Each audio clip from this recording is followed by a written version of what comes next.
നമസ്കാരം. ഇന്നത്തെ പ്രാദേശിക വാർത്തകളുമായി ഷാജി കിടക്കൽ. സിന്ധു നദീജലം തടയുന്ന ഏത് സംവിധാനത്തെയും തകർക്കുമെന്ന പ്രകോപന പരാമർശവുമായി പാകിസ്ഥാൻ.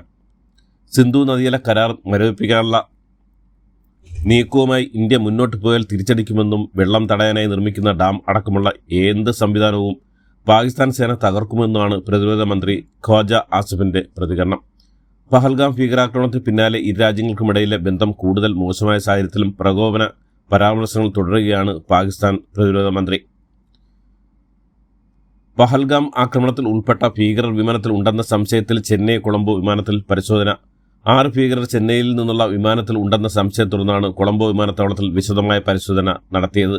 ശ്രീലങ്കൻ എയർലൈൻസ് വിമാനത്തിലാണ് പരിശോധന. അതേസമയം യാത്രക്കാരുടെ സുരക്ഷയ്ക്കാണ് പ്രാധാന്യം നൽകുന്നതെന്ന് വിമാന കമ്പനി അറിയിച്ചു. പാകിസ്ഥാൻ പതാകയുള്ള കപ്പലുകൾക്ക് ഇന്ത്യൻ തുറമുഖങ്ങളിലേക്ക് കടക്കുന്നതിന് വിലക്കേർപ്പെടുത്തി രാജ്യം. പാകിസ്ഥാനിൽ നിന്ന് വരുന്ന ഇറക്കുമതികൾക്ക് കപ്പലുകൾ രാജ്യത്തിനകത്തേക്ക് കടക്കുന്നത് നിരോധിച്ചു. ഇന്ത്യ വഴി പാക് ഉൽപ്പന്നങ്ങൾ മറ്റ് രാജ്യങ്ങളിലേക്ക് കൊണ്ടുപോകുന്നതും നിരോധിച്ചു. കേന്ദ്ര ഷിപ്പിംഗ് മന്ത്രാലയത്തിന്റെ നിർദ്ദേശപ്രകാരമാണ് പാകിസ്ഥാൻ പതാകയുള്ള കപ്പലുകൾ ഇന്ത്യൻ തുറമുഖങ്ങളിൽ പ്രവേശിക്കുന്നത് നിരോധിച്ചിരിക്കുന്നത്. വിഴിഞ്ഞം വേദിയിൽ മുൻ മുഖ്യമന്ത്രി ഉമ്മൻചാണ്ടിയെക്കുറിച്ച് പറയാതെ പോയത് ശരിയല്ലെന്ന് തിരുവനന്തപുരം MP ശശി തരൂർ. വിഴിഞ്ഞവുമായി ബന്ധപ്പെട്ട എല്ലാ ചർച്ചകളും നടത്തിയത് ഉമ്മൻചാണ്ടിയായിരുന്നുവെന്നും വിഴിഞ്ഞം കടൽക്കൊള്ളയാണ് എന്ന് പറഞ്ഞവരാണ് LDF എന്നും രാഷ്ട്രീയം ഏതായാലും രാഷ്ട്രം നന്നായാൽ മതിയെന്നും തരൂർ കൂട്ടിച്ചേർത്തു. കോഴിക്കോട് മെഡിക്കൽ കോളേജുണ്ടായ തീപിടുത്തൽ സാങ്കേതിക അന്വേഷണം തുടങ്ങിയെന്ന് മന്ത്രി വീണ ജോർജ്. സംഭവം ഇലക്ട്രിക്കൽ ഇൻസ്പെക്ടർ അന്വേഷിക്കുന്നുവെന്നും PWDU ഇലക്ട്രിക് വിഭാഗം പ്രാഥമിക റിപ്പോർട്ട് നൽകിയെന്നും മന്ത്രി മാധ്യമങ്ങളോട് പറഞ്ഞു. പോലീസ് ഫോറൻസിക് പരിശോധനയും നടക്കുന്നുണ്ട്. വെള്ളിയാഴ്ച രാത്രി 8 മണിയോടെയാണ് മെഡിക്കൽ കോളേജിലെ അത്യാഹിത വിഭാഗത്തിനടുത്ത് പുക ഉയർന്നത്. മെഡിക്കൽ കോളേജിലെ അത്യാഹിത വിഭാഗത്തിൽ പുക പടർന്നതിന് പിന്നാലെ 4 പേർ മരിച്ചത് പുക ശ്വസിച്ചുണ്ടായ ശ്വാസതടസ്സമല്ലെന്ന് പോസ്റ്റ്മോർട്ടം റിപ്പോർട്ടുകൾ. മേപ്പാടി സ്വദേശി നസീറുടെ മരണം വിഷം അകത്തുനിന്നുണ്ടായെന്ന് റിപ്പോർട്ട്. മരിച്ച മറ്റ് 3 പേരുടെ മരണം പുക ശ്വസിച്ചുണ്ടായ ശ്വാസതടസ്സം മൂലമല്ലെന്നും റിപ്പോർട്ടിലുണ്ട്. വെസ്റ്റ് ഹിൽ സ്വദേശി ഗോപാലൻ, മേപ്പയൂർ സ്വദേശി ഗംഗാധരൻ, വടകര സ്വദേശി സുരേന്ദ്രൻ എന്നിവരാണ് മരിച്ച മറ്റ് 3 പേർ. ഹൈവേ വികസനത്തിനായി വസ്തു ഏറ്റെടുത്തിലെയും പുനരധിവാസ ഫണ്ട് അനുവദിച്ചതിലെയും ക്രമക്കേടുകളും അഴിമതിയും കണ്ടെത്താനായി വിജിലൻസിന്റെ സംസ്ഥാനതല മിന്നൽ പരിശോധന. ഓപ്പറേഷൻ അധിഗ്രഹൺ എന്ന പേരിലാണ് പരിശോധന നടക്കുന്നത്. സംസ്ഥാനത്തെ ഹൈവേ വികസനത്തിനായി വസ്തു ഏറ്റെടുക്കൽ നടത്തിയതിലും പുനരധിവാസ ഫണ്ട് അനുവദിച്ചതിലും ക്രമക്കേടുകളും അഴിമതിയും നടന്നുവരുന്നതായി വിജിലൻസിന്റെ രഹസ്യ വിവരം ലഭിച്ചിരുന്നു. KPC നേതൃത്വമാറ്റ തീരുമാനം രാഹുൽ ഗാന്ധിക്കും മല്ലികാർജ്ജുൻ ഖാർഗെയും വിട്ട് കോൺഗ്രസ് അധ്യക്ഷ പദവിയിൽ നിന്ന് മാറ്റുന്ന കാര്യം ഹൈക്കമാൻഡ് തന്നോട് പറഞ്ഞിട്ടില്ലെന്ന് ഏത് തീരുമാനവും അംഗീകരിക്കുമെന്നും K. സുധാകരൻ പ്രതികരിച്ചു. പിണറായി വിജയനെ ഭരണത്തിൽ നിന്ന് താഴെയിറക്കുകയാണ് ലക്ഷ്യമെന്നും അടുത്ത തെരഞ്ഞെടുപ്പിൽ UDF ഭരണം നേടിയാൽ രാഷ്ട്രീയത്തിൽ നിന്ന് തന്നെ പടിയിറങ്ങുമെന്നും അദ്ദേഹം പറഞ്ഞു. ആന്റണിയുടെ പേര് അധ്യക്ഷ പദവിക്ക് സജീവമായിരിക്കെ ഫോട്ടോ കണ്ടാൽ മനസ്സിലാകുന്ന ആളെ പ്രസന്നാക്കണമെന്ന് K. മുരളീധരൻ ഉളിയം പെയ്തു. പോലീസ് സേനാംഗങ്ങൾ വർദ്ധിച്ചു വരുന്ന ആത്മഹത്യ തടയാൻ സേനയുടെ അംഗബലം കാലോചിതമായി പരിഷ്കരിക്കണമെന്ന് മനുഷ്യാവകാശ കമ്മീഷൻ ജുഡീഷ്യൽ അംഗം K. Baijunath. Quantum computing, edging computing, generative AI തുടങ്ങിയ സാങ്കേതികവിദ്യകൾ ലഭ്യമായിട്ടും പോലീസിലെ പല കാര്യങ്ങളും പരമ്പരാഗതമായ രീതിയിലാണ് നടക്കുന്നതെന്നും കമ്മീഷൻ സർക്കാർ നൽകിയ വിശദമായ ഉത്തരവിൽ പറയുന്നു. പരിഷ്കൃത സമൂഹത്തിന് യോജിക്കാത്തതും മാനവിക വിരുദ്ധവുമായ കൊളോണിയൽ കാലത്തെ ശേഷിപ്പുകൾ പോലീസ് സേനയിൽ അവസാനിപ്പിക്കണമെന്നും കമ്മീഷൻ ആവശ്യപ്പെട്ടു. വിഴിഞ്ഞം തുറമുഖ ഉദ്ഘാടനത്തിലെ വാക്പോരിൽ BJP സംസ്ഥാന അധ്യക്ഷൻ രാജീവ് ചന്ദ്രശേഖരൻ മറുപടിയുമായി മന്ത്രി PA മുഹമ്മദ് റിയാസ്. രാജീവ് ചന്ദ്രശേഖരൻ നടത്തുന്ന കാട്ടിക്കൂട്ടൽ കണ്ടാൽ ആരെയാണ് ഡോക്ടർ അടുത്തേക്ക് പറഞ്ഞേക്കേണ്ടത് എന്നറിയാമെന്നും ദേശീയ തലത്തിൽ കിട്ടാവുന്ന ഏറ്റവും മികച്ച ഡോക്ടർമാരുടെ പാനലിനെ വെക്കാവുന്നതാണെന്നും റിയാസ് പറഞ്ഞു. സെക്രട്ടേറിയറ്റിലെ CPM അനുകൂല ജീവനക്കാരുടെ സംഘടനയിൽ പൊട്ടിത്തെറി. സെക്രട്ടേറിയറ്റ് എംപ്ലോയീസ് അസോസിയേഷൻ ആണ് ഭിന്നത. സംസ്ഥാന ജനറൽ സെക്രട്ടറി സ്ഥാനത്ത് നിന്ന് നീക്കി. 4 മാസമായി ജനറൽ സെക്രട്ടറി യോഗങ്ങളിൽ പങ്കെടുക്കാറില്ലെന്ന് സംസ്ഥാന പ്രസിഡന്റ് പറഞ്ഞു. മുഖ്യമന്ത്രി പിണറായി വിജയനെക്കുറിച്ച് ഡോക്യുമെന്ററിയും വരുന്നു. സെക്രട്ടറിയിലെ CPM അനുകൂല ജീവനക്കാരുടെ സംഘടന ആണ് പിണറായി ദ ലെജൻഡ് എന്ന പേരിൽ ഡോക്യുമെന്ററി നിർമ്മിക്കുന്നത്. സർക്കാരിന്റെ 4ാം വാർഷികാഘോഷത്തിന്റെ ഭാഗമായി തലസ്ഥാനത്ത് ഡോക്യുമെന്ററി പ്രദർശിപ്പിക്കും. തലശ്ശേരിയിൽ യുവതിയെ കൂട്ടബലാത്സംഗം ചെയ്ത കേസിൽ 3 പേർ അറസ്റ്റിൽ. മുഴപ്പിലങ്ങാട് സ്വദേശി പ്രജിത്, ബിഹാർ ദുർഗാപൂർ സ്വദേശി ആസിഫ്, പ്രാണപൂർ സ്വദേശി സഹാബുൽ എന്നിവരാണ് അറസ്റ്റിലായത്. തലശ്ശേരി റെയിൽവേ സ്റ്റേഷൻ സമീപത്തെ കുറ്റിക്കാടിൽ വെച്ച് ഏപ്രിൽ 26-ന് കണ്ണൂർ സ്വദേശിനിയായ യുവതിയെ പ്രതികൾ 3 പേരും കൂട്ടബലാത്സംഗത്തിന് ഇരയാക്കിയെന്നാണ് പരാതി.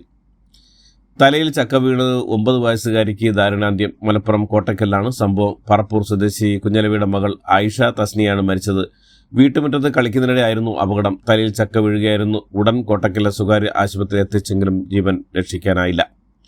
പാലക്കാട് എലപ്പുള്ളി നെയ്തലയിൽ ഗേറ്റ് മതിലും തകർന്നു വീണ് 5 വയസ്സുകാരൻ മരിച്ചു. നെയ്തല സ്വദേശി കൃഷ്ണകുമാറിന്റെ മകൻ അഭിനത്താണ് മരിച്ചത്. കുട്ടികൾ പഴയ ഗേറ്റിൽ തൂങ്ങിക്കളിക്കുന്നതിനിടെ ഗേറ്റും കൽത്തൂണും കുഞ്ഞിന്റെ ശരീരത്തിലേക്ക് പതിക്കുകയായിരുന്നു. വയനാട്ടിൽ ഹൈബ്രിഡ് കഞ്ചാവുമായി യുവതിയും യുവാവും പിടിയിൽ. കണ്ണൂർ 5-ാം പീടിക സ്വദേശിയായ കിരീരകത്ത് വീട്ടിൽ കെ ഫസൽ, തളിപ്പറമ്പ് സ്വദേശിനിയായ കെ ഷിൻസിത എന്നിവരെയാണ് പിടികൂടി. ഇവരിൽ നിന്ന് 20.80 ഗ്രാം ഹൈബ്രിഡ് കഞ്ചാവാണ് പിടിച്ചെടുത്തത്. ഓപ്പറേഷൻ ഡി ഹണ്ടിൽ സംസ്ഥാന വ്യാപക പരിശോധന. പ്രത്യേക പരിശോധനയിൽ മയക്കുമരുന്ന് വിൽപ്പനയിൽ ഏർപ്പെടുന്നതായി സംശയിക്കുന്ന 2226 പേരെ പരിശോധിച്ചു.